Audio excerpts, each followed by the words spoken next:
Rising Rajasthan के तहत जयपुर की हो रही साफ सफाई, लेकिन प्रमुख चौराहों पर लगी प्रतिमाओं की नहीं ले रहे कोई सुध। प्रतिमाओं से झलकती है राजस्थान की लोक संस्कृति। संरक्षण के अभाव में धूल फाक रही प्रतिमाएं, जिम्मेदारों ने भी जैसे मूंद ली है आंखें। नमस्कार, स्वागत है आप सभी का न्यूज 21 में। मैं हूं आपके साथ हर्षिता। राइजिंग राजस्थान के तहत बड़े पैमाने पर विदेशी पावड़े राजस्थान की धरती पर अपने कदम रखेंगे। इन पावड़ों के स्वागत के लिए राजस्थान तैयार है और पूरे जयपुर में जैसे जैसे साफ सफाई की एक मुहिम सी छिड़ गई है। राजधानी जयपुर के वो इलाके जहां सबसे ज्यादा ये विदेशी मेहमान जाएंगे, वहां तो जैसे छवि ही बदल सी गई। साफ सुथरी सड़कें, दीवारों पर राजस्थानी कला संस्कृति की झलकों को बयां करती चित्रकारी, रंग बिरंगे पौधों से सजे जयपुर के प्रमुख चौराहे और सर्किल। लेकिन इन सब के बाद भी एक बड़ा सवाल उठता है कि क्या सिर्फ इतना कर देने से जयपुर साफ और स्वच्छ दिख पाएगा? क्या सिर्फ जयपुर के कुछ ही इलाकों की साफ सफाई को पूरे जयपुर की साफ सफाई मानेंगे? आज ये सवाल हम इसलिए कर रहे हैं क्योंकि जयपुर की खूबसूरती में चार चांद लगाने के लिए राजस्थान की कला संस्कृति को बयां करती कुछ प्रतिमाएं जयपुर के प्रमुख चौराहों पर लगाई गई थी। लेकिन आज रखरखाव के अभाव में इन प्रतिमाओं के हाल बेहाल नजर आ रहे हैं। आइए आपको दिखाते हैं प्रतिमाओं के सूरते हाल बयां करती न्यूज 21 की ये स्पेशल रिपोर्ट। राइजिंग राजस्थान में होने वाला एक बहुत बड़ा इवेंट है, जो आपको बता दें कि मुख्यमंत्री भजनलाल शर्मा के पहले साल पूरा होने से पहले ही राजस्थान में राजधानी जयपुर में होने वाला है। आपको बता दें कि राइजिंग राजस्थान में कई देशों के प्रतिनिधि हिस्सा लेंगे और एक बड़े पैमाने पर निवेश राजस्थान में आने की प्रबल संभावना है।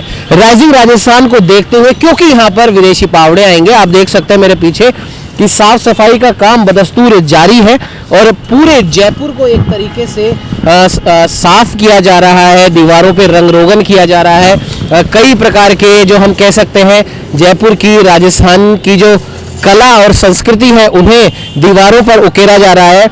साफ सफाई का विशेष ध्यान जरूर रखा जा रहा है ताकि विदेशी पावड़े जब राजधानी जयपुर की धरती पर कदम रखें तो उन्हें एक साफ और स्वच्छ जयपुर दिखाई दे।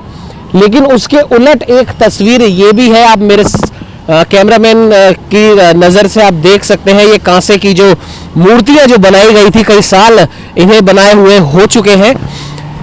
जयपुर में पधारने वाले जो पावड़े हैं वो इस सड़क से भी गुजरेंगे, इन मूर्तियों को भी ज़रूर देखेंगे या हो सकता है इन पर नज़र उनकी पड़े। आप देख सकते हैं किस प्रकार से इन मूर्तियों पर जो पक्षी हैं उनकी बीट के निशान हैं।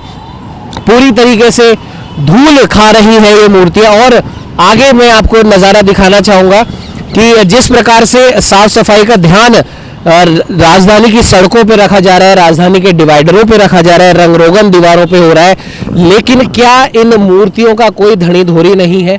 क्या विदेशी पावड़े इन मूर्तियों को नहीं देखेंगे या उनकी नज़र इस पर नहीं पड़ेगी? और अगर पड़ेगी तो क्या देखेंगे वो? इन मूर्तियों पे पड़ी हुई धूल या इन मूर्तियों पे पड़े हुए पक्षियों की बीट के निशान? इतना बजट दोनों ही निगमों में है और निगम हेरिटेज और नगर निगम ग्रेटर दोनों के ही क्षेत्रों के अंदर इस प्रकार के कई इलाके हैं जहां पर बड़ी बड़ी ये कांसे की मूर्तियां बनाई गई है।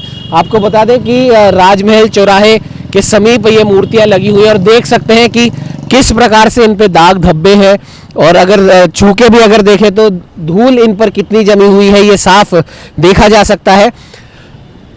और इस ओर जब नगर निगम से सवाल जवाब किया जाता है अधिकारियों से, कर्मचारियों से, तो उनका यही कहना है कि धीरे धीरे इन्हें भी साफ किया जाएगा। लेकिन क्यों ऐसा बार बार होता है कि किसी के चेताने पर ही इस ओर ध्यान दिया जाता है? आपको बता दें कि एक बार ये भी खबर हमने दिखाई थी जयपुर स्थापना दिवस के समय, जब सवाई जयसिंह द्वितीय जो जयपुर के संस्थापक हैं, जिन्होंने जयपुर की स्थापना करी थी, उनके साथ किस प्रकार की बेकदरी गई थी। उस खबर के चलने के बाद उस जगह स्टैचू सर्किल पे जहां पर उनकी मूर्ति लगी है उसकी साफ सफाई की ओर निगम का ध्यान गया।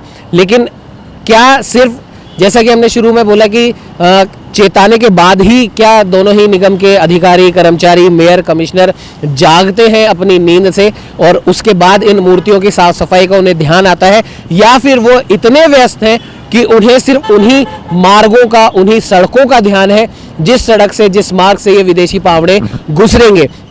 आप देख सकते हैं। और आगे मैं आपको दिखाऊं, ये एक प्रकार की एक सभा का यहाँ पर चित्रण किया गया है। जिस प्रकार से यहाँ पर आप देख सकते हैं राजा और रानी की ये मूर्तियाँ हैं, और ये एक प्रकार से ये संगीत वाद्यों के साथ में नृत्य यहाँ पर दर्शाया गया है। इतनी सुंदर ये मूर्तियाँ हैं, और इसके पीछे हम आपको दिखाएंगे कि जिस प्रकार से दोनों ही निगम साफ सफाई की तमाम बातें कर रहे हैं। हालांकि कुछ कुछ जगह पे साफ सफाई देखी भी जा रही है, लेकिन जयपुर विकास प्राधिकरण और नगर निगम के द्वारा जो ये इन मूर्तियों को जो बनाया गया है, इनकी सार संभाल कौन करेगा। ये बोर्ड आप देख सकते हैं जयपुर विकास प्राधिकरण का, जो राजस्थानी संस्कृति को दर्शाती मूर्तियों का लोकार्पण पिछले नगरीय विकास आवासन मंत्री शांति धारीवाल के कर कमलों के द्वारा साल 2010 में किया गया था। आप देख सकते हैं मूर्तियों की बात तो इतर, इस बोर्ड के क्या हालात हैं, इस बोर्ड पर किस प्रकार से गंदगी है, इस बोर्ड पर किस प्रकार से आप देख सकते हैं कि गंदगी देखी जा सकती है। मूर्तियों के पीछे का ये पूरा आपको ये एरिया हम दिखा रहे हैं, किस प्रकार से यहाँ पर कचरा यहाँ पर पड़ा हुआ है। क्या इस ओर निगम प्रशासन या जेडी प्रशासन का ध्यान नहीं जाता है। और एक बोर्ड यहाँ पर भी लगा हुआ है जिसमें लिखा हुआ है परिकल्पना और डिजाइन अनूप बरतरिया द्वारा की गई थी। ये बोर्ड भी पूरी तरह गंदा हो चुका है। मूर्तियों के पीछे का जो एरिया पूरी तरीके से कचरे से अटा पड़ा है। आप देख सकते हैं ये कचरे का पूरा ढेर है। हालांकि एक गार्ड की भी नियुक्ति की गई है इन मूर्तियों के रखरखाव, इनकी सार संभाल के लिए, ताकि मूर्तियों को कोई नुकसान नहीं पहुंचे। लेकिन मूर्तियों को नुकसान ना पहुंचे उसके लिए तो गार्ड साहब यहाँ पर हैं, लेकिन इनकी साफ सफाई का जिम्मा जिन जिम्मेदारों के हाथों में है, शायद उन जिम्मेदारों ने इन मूर्तियों की साफ सफाई से अपनी आंखें मूंद ली हैं, या फिर जिस प्रकार से स्थापना दिवस के अगले दिन सवाई जयसिंह द्वितीय की मूर्ति की साफ सफाई हुई थी, हो सकता है कि इन मूर्तियों की साफ सफाई भी कहीं ना कहीं ये खबर चलने के बाद हो। क्योंकि यही लगातार देखा जा रहा है कि जैसा कि हम बार बार बोल रहे हैं, जब हम किसी चीज़ के बारे में बताते हैं उसके बाद निगम प्रशासन या जेडीए प्रशासन जागता है अपनी नींद से, और फिर उसके बाद साफ सफाई में जुट जाता है। आप देख सकते हैं किस प्रकार से ये जो पत्थर है ये पूरी तरीके से काले पड़ चुके हैं। और सबसे बड़ी बात देखने वाली ये भी है कि कई जगह से ये पत्थर जो है ये टूटे भी पड़े हैं, उखड़े हुए हैं यहाँ पर, और इन और किसी का ध्यान नहीं जाता। ये एक पॉट यहाँ पर लगाया गया था जिसमें जब ये मूर्तियाँ बनी होंगी तब इसमें पौधे लगाए गए होंगे, लेकिन आज इस पॉट का क्या हाल है आप देख सकते हैं। एक और दूसरा पॉट भी यहाँ पर है, उसमें भी हम आपको दिखाएं किस प्रकार से इसकी हालत है, बेकदरी इसकी हो रही है। कचरा यहाँ पर साफ तौर पर दिखाई दे रहा है। तो क्या जो विदेशी पावड़े हैं वो इस रोड से नहीं निकलेंगे, या इन मूर्तियों पर उनकी नज़र नहीं पड़ेगी? तो इसकी साफ सफाई का जिम्मा आखिरकार किसका है? क्या जिम्मेदार इस ओर भी ध्यान देंगे और इन मूर्तियों की साफ सफाई और इनका जो पुराना वैभव है वो लौटेगा, और इसके आगे पीछे जो कचरे का जो ढेर लगा हुआ है वो हटेगा? कुछ और भी इस प्रकार की जयपुर शहर में मूर्तियां लगी हैं, उनका क्या सूरत हाल है वो भी हम आपको जल्द ही बताएंगे। सहयोगी कैमरामैन अजय के साथ उमंग माथुर, न्यूज़ 21।